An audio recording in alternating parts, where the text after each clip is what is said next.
जय शिवराय मित्रांनो, शेतकऱ्यांसाठी महत्त्वाची अपडेट आहे, खुशखबर आहे। ज्या शेतकऱ्यांचं नुकसान झालेलं आहे, आपल्या पिकाचं नुकसान झालेलं आहे आणि त्यांनी या पिकाची नुकसानीची जर नोंदणी केली असेल तर त्या शेतकऱ्यांना आता सरकारने पैसे जाहीर केलेले आहेत।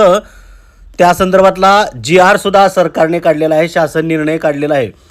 21 जानेवारी 2025 रोजी हा GR काढण्यात आलेला आहे। इथं तारीख दिलेली आहे बघा। बरं, आता GR मध्ये काय म्हटलेलं आहे नक्की ते आपण या ठिकाणी इथं पाहायचं आहे। ऑगस्ट 2024 या कालावधीत ढगाळ वातावरण, तसेच जुलै ते ऑगस्ट 2024 या कालावधीत ढगाळ वातावरण व सततच्या पावसामुळे संत्रावर्गीय फळपिकांच्या फळगळतीमुळे झालेल्या नुकसानीचे विशेष बाब म्हणून मदत देण्याबाबत जे काय जिल्हे आहेत या भागातले फळबागा आहे, जे संत्र्याचे फळबाग आहे त्याचे नुकसान झालेले आहे, त्यांच्यासाठी हा निर्णय आहे, त्यांच्यासाठी ही मदत जाहीर करण्यात आलेली आहे। त्या संदर्भातला शासन निर्णय जाहीर झालेला आहे। आता काय म्हटले GR मध्ये ते सविस्तर आपण एकदा थोडंसं पाहूया, जेणेकरून तुम्हाला या संदर्भातली माहिती मिळेल।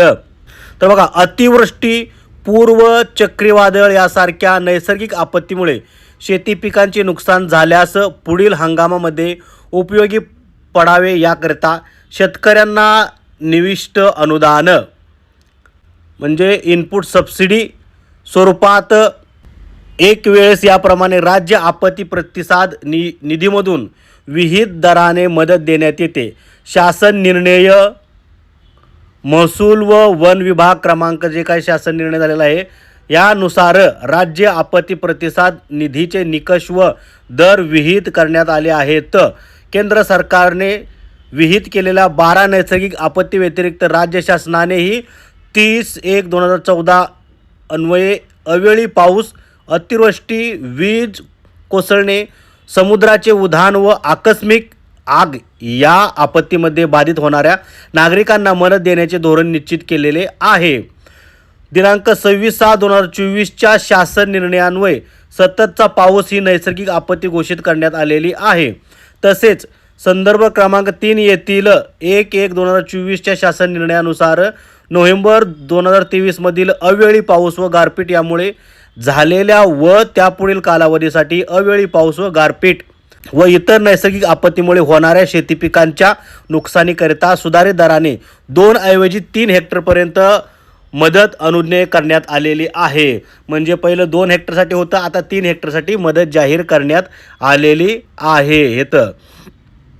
तर वर्धा जिल्ह्यातील आर्वी उपविभागात ऑगस्ट 2024 कालावधीत ढगाळ वातावरणामुळे झालेल्या, तसेच जुलै ते ऑगस्ट 2024 या कालावधीत अमरावती विभागातील अमरावती, अकोला व बुलढाणा जिल्ह्यातील ढगाळ वातावरण व सततच्या पावसामुळे संत्रीवर्गीय फळपिकांचे फळगळतीमुळे झालेल्या नुकसानीसाठी विशेष निधी मागणीचा प्रस्ताव अनुक्रमे विभागीय आयुक्त नागपूर व विभागीय आयुक्त अमरावती यांच्याकडून संत्रावर्गीय फळपिकांच्या नुकसानीकरता विशेष बाब म्हणून मदतीची मागणी 15 डिसेंबर 2024 रोजी झालेल्या मंत्रिमंडळाच्या बैठकीत विचारार्थ ठेवण्यात आला होता। मंत्रिमंडळाने विशेष बाब म्हणून मदत देण्याबाबत खालीलप्रमाणे निर्णय घेतलेले आहेत।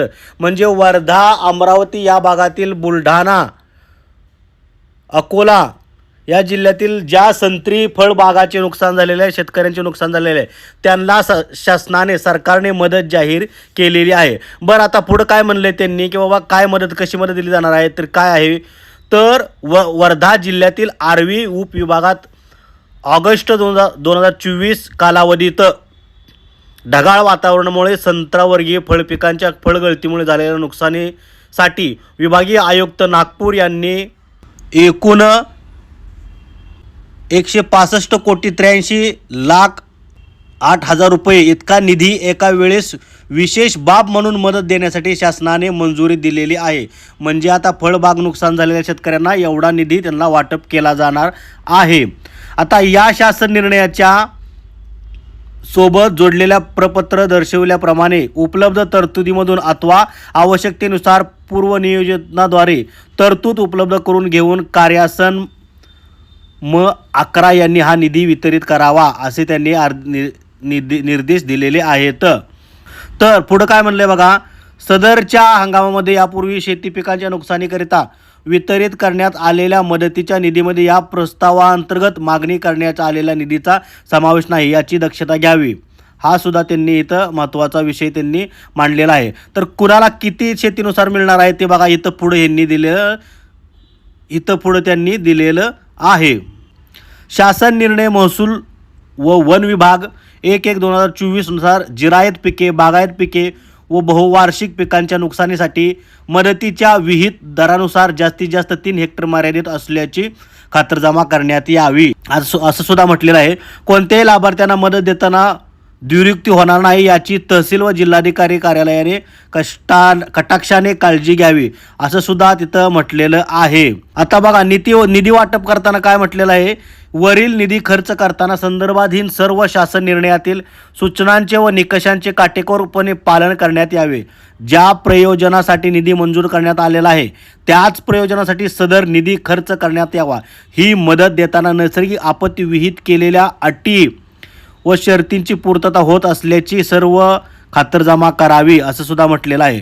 पुढं लाभार्थ्यांना मदत वाटपाची कार्यवाही पूर्ण झाल्यानंतर लाभार्थ्यांची यादी, मदतीचा तपशील जिल्ह्याच्या संकेतस्थळावर प्रसिद्ध करावा. या आदेशाद्वारे तसेच यापूर्वी वेळोवेळी निर्गमित केलेल्या आदेशाद्वारे नैसर्गिक आपत्तीमध्ये शेतकऱ्यांना दिलेल्या मदतीचे निधी बँकांनी कर्ज खात्यात अथवा अन्यथा वसुलीसाठी वळती करू नये, याकरता जिल्हाधिकारी यांनी सर्व बँकांना आवश्यक त्या सूचना निर्गमित कराव्यात. या सर्व सूचनांची अंमलबजावणी करण्याची जबाबदारी संबंधित जिल्हाधिकारी यांची राहील. म्हणजे लाडकी बहीणप्रमाणे जर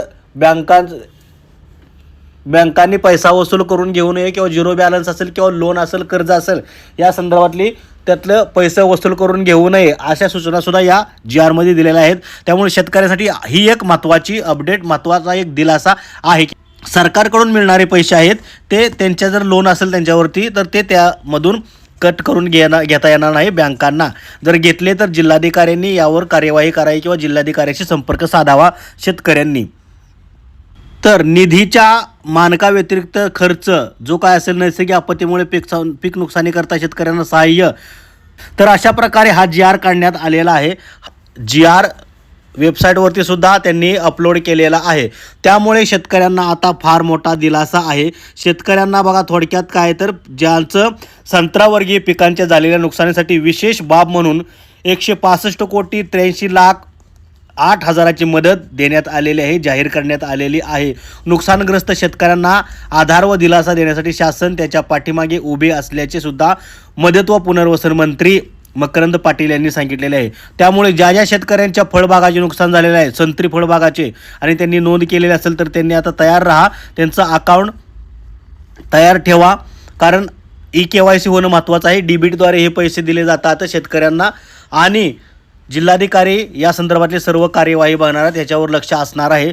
त्यामुळे तुम्ही ज्या ठिकाणी नोंद केली होती त्या ठिकाणी तुम्ही त्यांच्याशी संपर्क साधू शकता प्रशासनाशी, आणि या संदर्भातली सर्व अपडेट मिळवू शकता. आणि लवकरच ज्या शेतकऱ्याचं नुकसान झालेलं आहे त्या शेतकऱ्यांना त्यांच्या खात्यामध्ये आता 3 हेक्टर याप्रमाणे पैसे मिळणार आहेत. शेतकऱ्यांना आता पैसे मिळणार आहेत. ही महत्त्वाची अपडेट आपण बघितलेली आहे.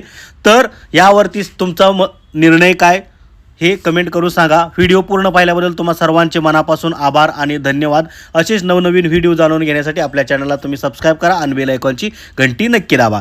जय हिंद, जय महाराष्ट्र.